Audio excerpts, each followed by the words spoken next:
Hi, everybody. I'm Brittany Lewis, a breaking news reporter here at Forbes. Joining me now are Senators Marsha Blackburn and Richard Blumenthal. Senators, thank you so much for coming on. Happy to join you. You both introduced the Kids Online Safety Act. So before we break down the legislation, Senator Blackburn, during a recent hearing, you said that both you and Senator Blumenthal have been working on this for the past 3 years. Can you describe the journey of the legislation and the catalyst for the two of you teaming up? Yes, indeed. In 2019, at the Senate Judiciary Committee, we started a task force on technology. And as we worked on that and met with different providers, we started to segment what was wrong with the virtual space. One of the things that came forward is a lack of privacy, a lack of data security, and then also the harms that are coming to children and young users online. And then as Senator Blumenthal took the chairmanship at Consumer Protection and Data Security at the Commerce Committee, we started drilling down on what was happening with children. And in that, we did a series of 5 hearings with social media platforms, looking at what children are exposed to, delving into how they access this information, and realizing that there was no duty of care, responsibility, or accountability from these social media platforms to these younger users and their parents. So, Senator Blumenthal, you're sitting through these hearings, you're hearing the harm that social media has on young children, and now you come up with a solution, which is the Kids Online Safety Act. So can you break it down, give us the specifics of the legislation? Absolutely, and I'm really proud of the fact that this measure was the result of bipartisan work together, very sincere. Senator Blackburn has been a tremendous partner, and her team have been excellent working with mine on the basic protections for children to give them back control over their lives and give parents tools so they can protect their children. That's one aspect of it. For example, the disconnect, the black box algorithms that drive this toxic content about eating disorders, bullying, even suicide toward children. Second, more transparency so that the algorithms are better known and so that action can be taken to moderate their effects.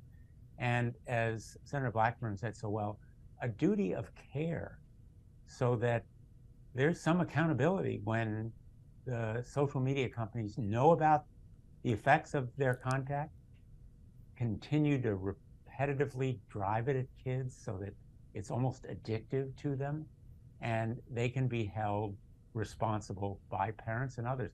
You know, I would say the most powerful impacts have been the testimony from parents who've lost children, literally lost children because of these black box algorithms. And of course, Frances Haugen, the whistleblower from Facebook, who described how Facebook knew about the consequences of its social media and did nothing about it. In fact, the clicks, the eyeballs, the repetition all mean more advertising, more money, and it put profit over those children.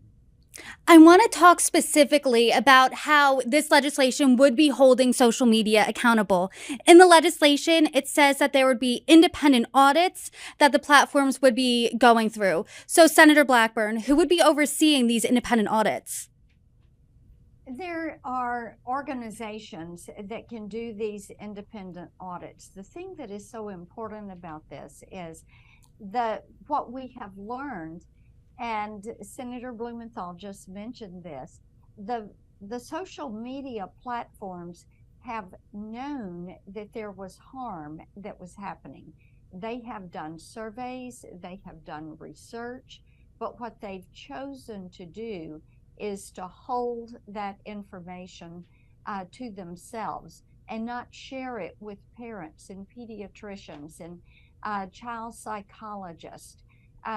What we are saying is there needs to be a third party that is going to be looking at this and saying, here is what is happening. Now, you do have a certain psychiatric groups, pediatric groups that have started to do research. You do have mental health researchers that are looking at that. Even the CDC has done a report about what is happening specifically to teens and specifically to young women and how this is adversely impacting them.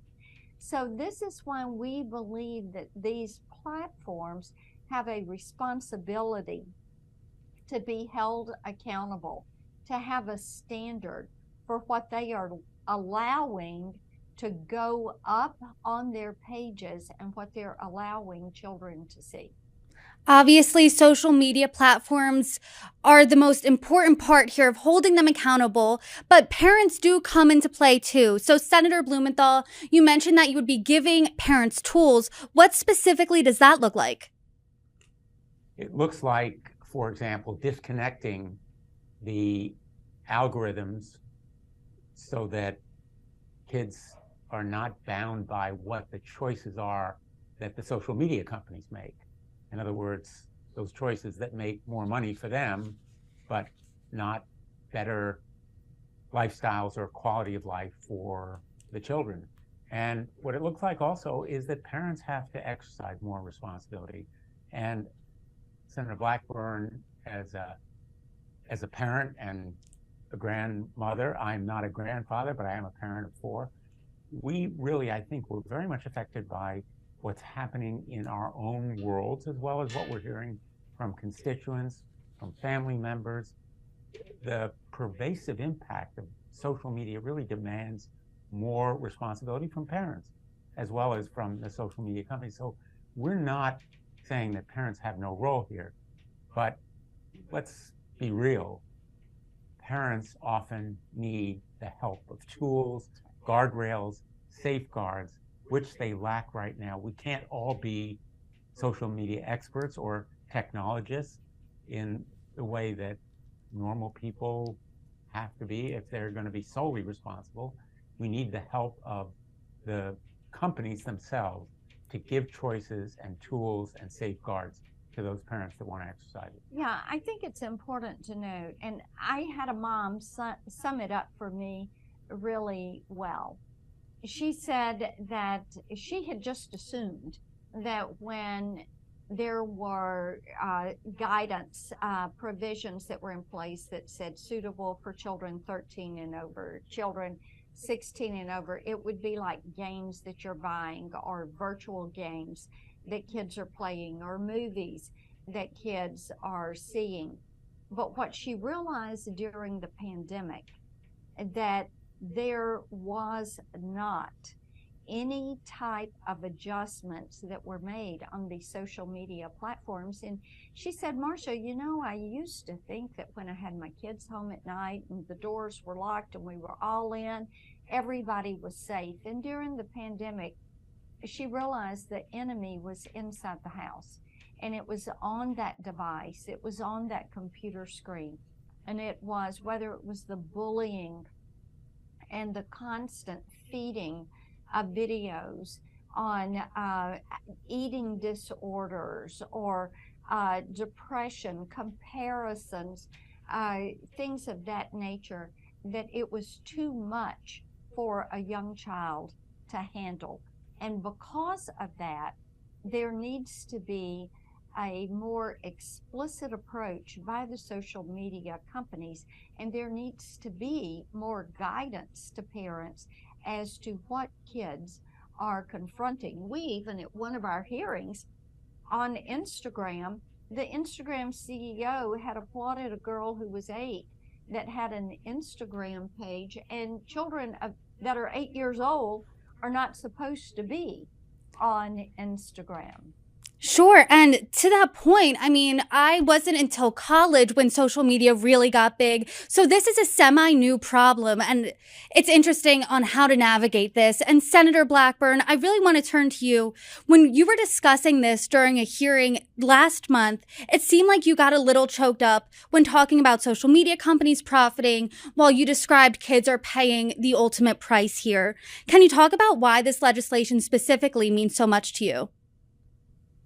When you look at what is happening to these children and the parents that we have met with and the stories that they tell us, and whether it is a child that has been bullied and ended up taking their life, or a child who learned how to commit self-harm because it was taught on YouTube, children that cut themselves, children that end up making those cuts deeper, children that end up trying to take their lives, children that do TikTok challenges, and then the challenge goes wrong and they lose their life.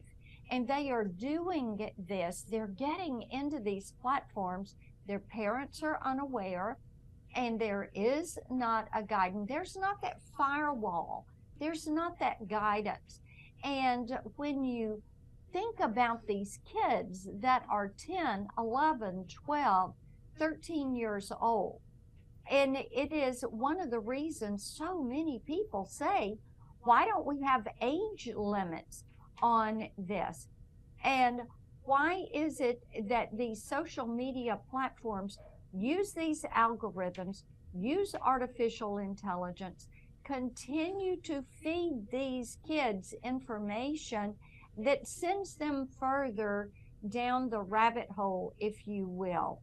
And when you can go on YouTube and find something that is music to commit suicide by, or how to commit suicide, or how to lose weight, and it drives you into eating disorders. These are things that are inappropriate. You wouldn't allow it in the physical space, and it ought not to be allowed in the virtual space. And that is the reason that the Kids Online Safety Act is so important, so that we begin to put those guardrails in place that will protect children. I think that's really well said. You know, Senator Blackburn earlier mentioned social media wanting trust. Well, for a very long time, they've said, trust us, trust us. Well, social media has betrayed that trust. Parents know it. And unfortunately, a lot of parents know it because they've lost children, or their children have suffered from eating disorders and bullying. And that point about bullying following kids home, it used to be, you know, when I was growing up, that bullying occurred on the play yard, but kids could go home and get relief. Now the bullying follows them literally to the time they go to bed, through social media and through the internet relationships that they may have. Well, social media has betrayed a trust, and they have a duty of care that would be imposed through this legislation to do the right thing, no longer trusting them, but saying to them, you have to do better or you will be held responsible. And those dark rabbit holes are very, very dangerous for kids.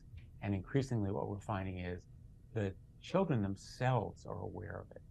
They know they want better protection, take back control over their lives. I hear how passionate the both of you are about this, but the bill did not make it into the fiscal year 2023 funding plan. But do you think it has a better chance of passing this Congress? Great question. And the answer is emphatically yes. It has a much better chance because we're beginning with a bill at the very beginning of this Congress and at the very beginning of this session. You know, we had those 5 hearings in the Subcommittee on Consumer Protection that Senator Blackburn mentioned. That took a time to do. And then we had to write the bill. And then we had to get consensus for it. And we did it all. We had a unanimous vote from the Commerce Committee, both sides of the aisle. And by the way, at that hearing, if you closed your eyes and you heard the questions and the statements of outrage, you couldn't tell whether it was a Democrat or Republican. We have built a solid foundation for this bill, and we're beginning this session with a running start rather than beginning from a kind of starting off the blocks. And I think we have a really good chance. Well, and we have our colleagues who are now saying, I can't believe this bill did not get passed and signed by the president. And that's a really good thing, that people now, they've heard so much about Kids Online Safety Act, or KOSA, as it is called. They've heard it from their physician's office, the pediatrician's office. They have heard it from the school and from the principal and different parent groups, moms groups.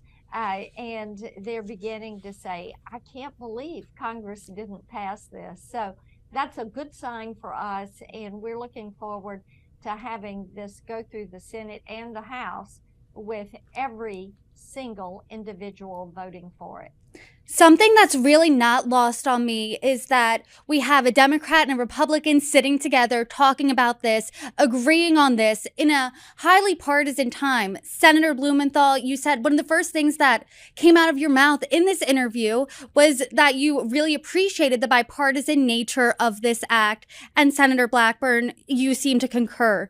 Aside from this legislation, I have a question for the both of you. Are there any other policy areas that you can see yourself working on across the aisle? Yes, there are. Very definitely. We've actually got a couple of other pieces of legislation, and let's see, the Online App Market Act, online privacy, right. And then we did the baseball bill. That's and so, yeah, we're working on things that are good for consumers, good for the American people. And by the way, this is the way Congress should be and the way it used to be. Mm-hmm. And I'm really just delighted and inspired in a way that we're able to work together in this way, because frankly, it restores my hope. I just ran for re-election and won with the hope that Congress would be doing exactly this kind of thing. And the fact that we have developed these pieces of legislation that have bipartisan support, I think is really encouraging. It's really refreshing to see, for sure. And in this highly partisan time, it really says something that you're getting such an overwhelmingly positive response to the legislation. But I did see a letter that over 90 human rights organizations and LGBTQ groups, including the ACLU and GLAAD, signed a letter of opposition to the legislation at the end of 2022 that said in part the following. While KOSA's aims of preventing harassment, exploitation, and mental health trauma for minors are laudable, the legislation is unfortunately likely to have damaging, unintended consequences for young people. I pose the question to you both. What is your response? Let me just say, I greatly respect the views that have been expressed by some organizations like the ACLU, an organization who does great work, and their objections to any sort of potential constraints on speech. Well, that's a point of view I respect as well. But there is a balance that has to be struck. And sometimes it involves some modifications on speech. No right is absolute. We have reached out to the ACLU, to those organizations that joined in that letter, and we've modified the legislation. We've done some changes that I think accommodate many of their concerns. At the end of the day, and I think Senator Blackburn's been a great partner and supporter in this effort, because we've held together our bipartisan coalition, there has to be some compromise. We know that legislation is never going to accomplish everything that we want, everything they want, but I think it makes a tremendous advance in keeping kids safer. That's why it's called the Kids Online Safety Act. And I'm really hopeful that we have met some of the criticisms and objections. We've made changes, and I'm hoping that our coalition will be very, very broad. And Senators, one final question. Let's talk a hypothetical here. Let's say the bill is signed into law tomorrow. How quickly could these safeguards be put into effect? Right away. Yeah, once the bill is signed into law, it is in effect. So the social media platforms would need to make their adjustments immediately. And I would say as soon as it passes the Senate and the House, even before it is signed, they will begin. I think they're getting the message that Congress is not going to sit still and let them act like it's the Wild West. Our children are not their product. And because of that, some guidelines are going to be put in place, and we expect them to adhere to them. Senators Blackburn and Blumenthal, thank you for joining me. Thank you. Thank you very much.